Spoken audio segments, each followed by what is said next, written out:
I've treated Sebastian's case differently than I do other cases. I have taken longer to release a video than I normally do with all the other cases I've ever done. So what I normally do is I will use the apps that I use or the spirit box that I use.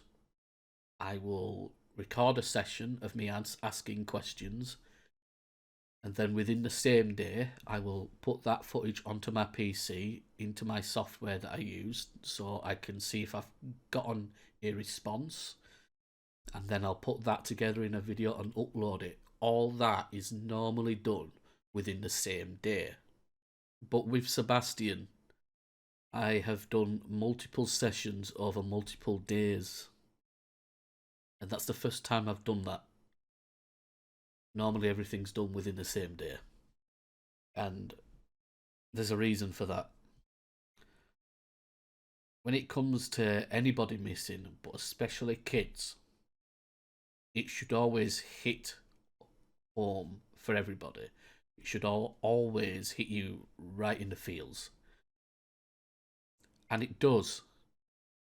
However, with Sebastian, for me, it's different. And the reason for that is that about 15, 16 years ago,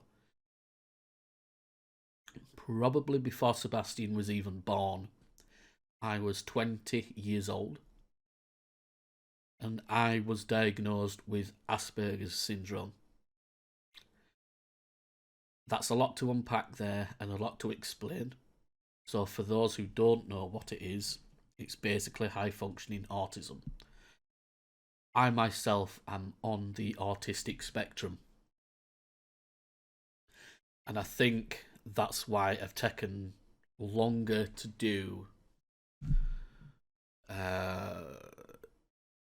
I think that's why I've taken longer to put together a video on Sebastian's case, because I wanted to take more time to see if I can get more information and be more careful with it than I normally am. And I really am careful with the cases that I look into, and I'm careful with the questions that I ask for various reasons. But I've taken more care with Sebastian's case, and it's hit more at home because, and it is because of my diagnosis. Because I feel on some level, even though I've never met Sebastian, his family, no connection with any of them whatsoever. The only things I know about his family and Sebastian himself is what I've read, heard, and watched online since he's been missing.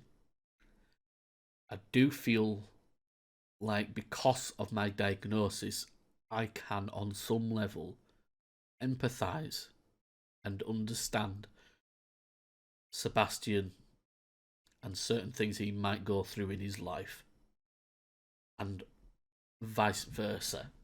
I believe because of his diagnosis that he would understand certain things in my life as well. Sometimes when you do Ghostbox sessions, you might get a clear response through, but it means something different to the spirit saying it to you than you would take it. Just like in real life, you might have a conversation with somebody that stood right in front of you. They might say something to you, but you misunderstand what they're saying, and you might take it the wrong way as to how they meant it. And sometimes when you're doing spirit box sessions, it's the same thing. They might say something to you, it might be clear as day, and you hear it clear as day, no problems. But you might take it a way that they didn't mean it. And I'm saying that because I feel like that's what's happened in this video. You're going to see and hear things come through, responses come through that conflict with each other. And I believe one of the reasons why that is because the spirits have said something. I've got a clear response. But just like in real life, when you're having a conversation and you can take something the wrong way, I feel like that's what's happened here. I don't feel like it's been meant the way that I've taken it, but it was a response. I, I hope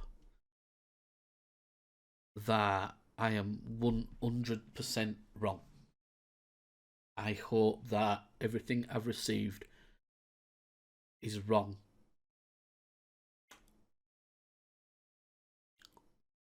Because it doesn't look good for this kid. I hope what I've got is absolute BS. I'd never lie or edit a video a certain way to make it seem like I have received a response when I've not. I take the paranormal extremely seriously.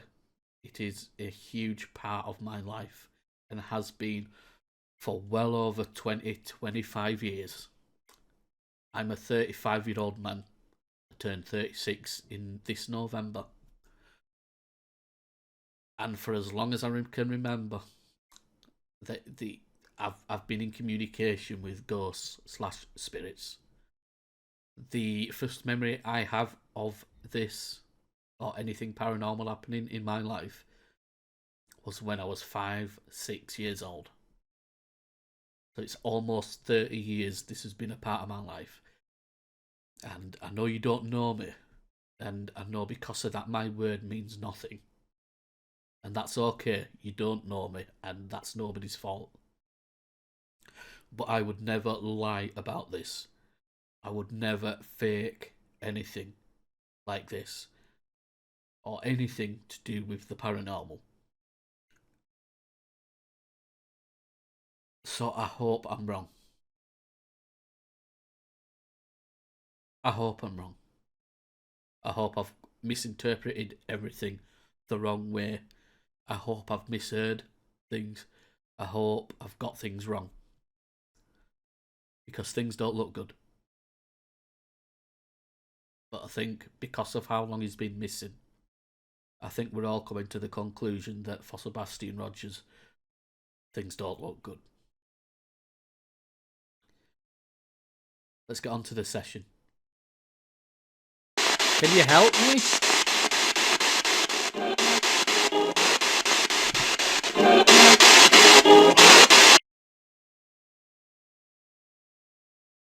Was Sebastian taken?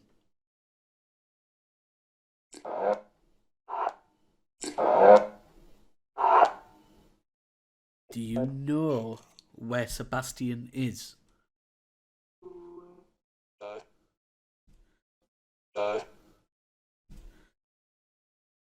Was Sebastian kidnapped?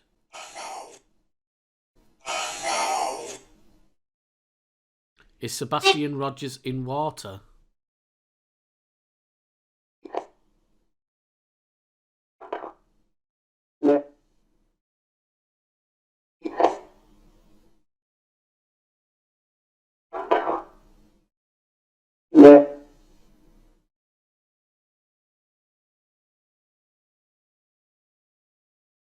Was Sebastian kidnapped?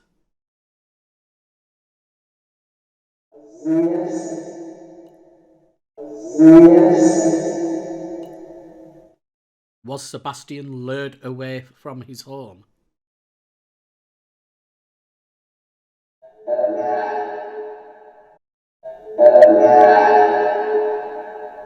Was Sebastian lured away from his home?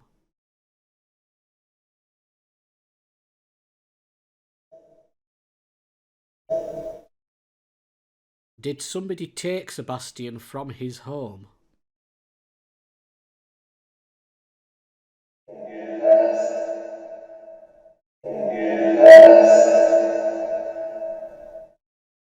Did Sebastian go outside by himself first?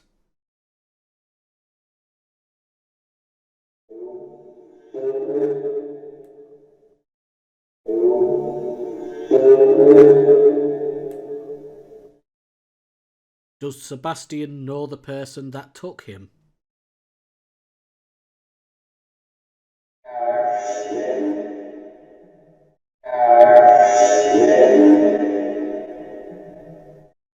Was this person a man?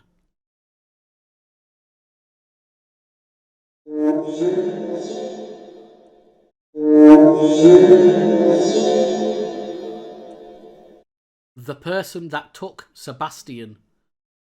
Does the family know this person?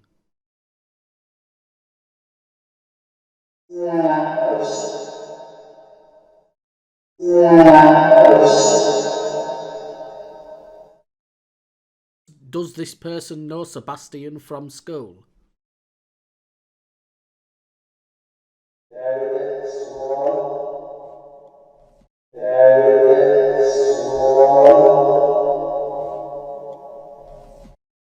Has Sebastian come to harm?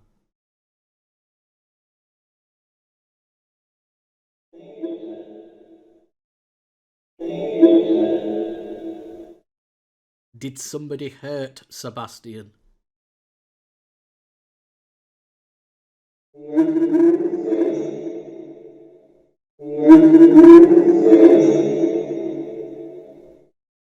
Yes or no, please, because I'm finding it hard to understand what you're saying. Did Sebastian leave his house by himself?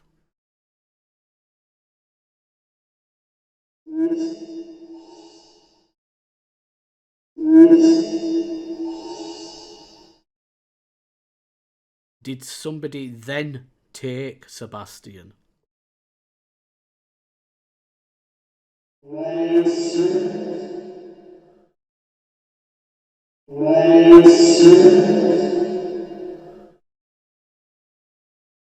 So Sebastian left his house by himself and then was kidnapped.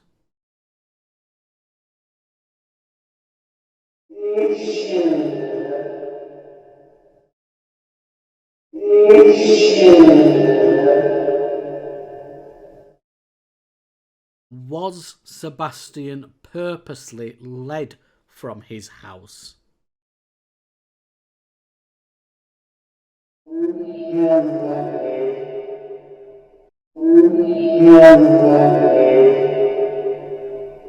Has Sebastian's body been concealed?